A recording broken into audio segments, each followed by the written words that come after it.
കർത്താവിൻ്റെ മുൻപിൽ കൃതജ്ഞതയോടെ അന്ന ചെയ്ത വാഗ്ദാന പ്രകാരം പരിശുദ്ധ കന്യകാമറിയത്തിന് 3 വയസ്സ് പ്രായമായപ്പോൾ മാതാപിതാക്കൾ അവളെ ദേവാലയത്തിൽ സമർപ്പിച്ചു. ഒരു നിർമ്മല കുസുമം പോലെ ദേവാലയത്തിൽ അണഞ്ഞ അവളെ നോക്കി പരിശുദ്ധ അൾത്താരയുടെ കാവൽക്കാരായ പുരോഹിതന്മാരെല്ലാം ഇങ്ങനെ പറഞ്ഞു: എല്ലാ തലമുറകളിലും കർത്താവ് നിന്റെ നാമം മഹത്വപ്പെടുത്തട്ടെ. സമയത്തിന്റെ പൂർത്തിയിൽ കർത്താവ് നിന്നിലൂടെ ഇസ്രായേൽ മക്കളുടെ രക്ഷ വെളിവാക്കും. നിർമ്മലയായ ആ പിഞ്ചു പൈതലിനെ പുരോഹിതന്മാർ അൾത്താരയുടെ 3-ാം പടിയിൽ പ്രതിഷ്ഠിച്ചു. ദേവാലയത്തിൽ നിറഞ്ഞു നിന്ന കർത്താവിന്റെ അനന്തകൃപ അവളുടെ മേൽ വന്നു നിറഞ്ഞു.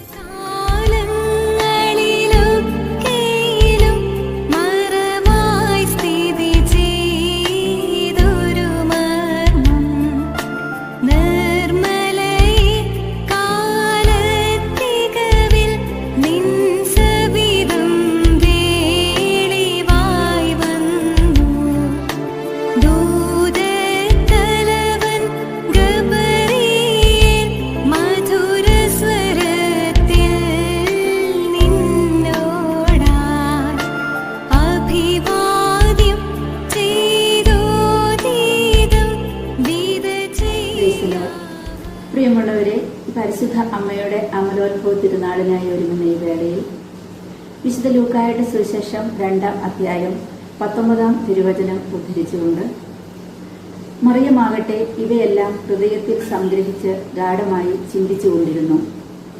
മറ്റു സുവിശേഷ ഭാഗങ്ങളിലും മറിയത്തിന്റെ ഹൃദയത്തിലുള്ള ഈ ചിന്തയെയും അതേക്കുറിച്ചുള്ള സംഗ്രഹത്തെയും കുറിച്ച് പ്രതിപാദിക്കുന്നതായി നമുക്ക് കാണാൻ കഴിയും. ലൂക്കായുടെ സുവിശേഷം 1-ാം അധ്യായം 28-ാം തിരുവചനത്തിൽ നാം കാണുന്നു: ദൈവ കൃപ നിറഞ്ഞവളെ സ്വസ്തി, കർത്താവ് നിന്നോടുകൂടെ എന്ന അഭിവാദനത്തിന്റെ അർത്ഥത്തെക്കുറിച്ച് അസ്വസ്ഥയാവുകയും ചിന്തിക്കുകയും ചെയ്യുന്ന മറിയത്തെ വീണ്ടും 2-ാം അധ്യായം 49 മുതൽ 51 വരെയുള്ള വചനഭാഗത്തിലും ഇപ്രകാരം പറയുന്നു: അവന്റെ അമ്മ ഇക്കാര്യങ്ങളെല്ലാം ഹൃദയത്തിൽ സംഗ്രഹിച്ചു. ഇവിടെയെല്ലാം ദൈവസ്വരത്തിന് കാതോർക്കുകയും അവയെക്കുറിച്ച് ധ്യാനിക്കുകയും ചിന്തിക്കുകയും അവയുടെ പൊരുൾ ഹൃദയത്തിൽ സംഗ്രഹിക്കുകയും ചെയ്യുന്ന ഒരു സവിശേഷത മാതാവിൽ നമുക്ക് കാണാൻ കഴിയുന്നു. അവിടെയാണ് അമ്മയുടെ ജീവിതം നമുക്ക് മാതൃകയാകുന്നത്.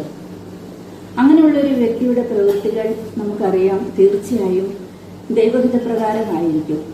അവരുടെ ചിന്തകൾ, വിചാരങ്ങൾ, പ്രവൃത്തികൾ, സംസാരം ഇവയൊക്കെ മറ്റൊരു തലത്തിലേക്ക് ഉയർന്നിരിക്കും.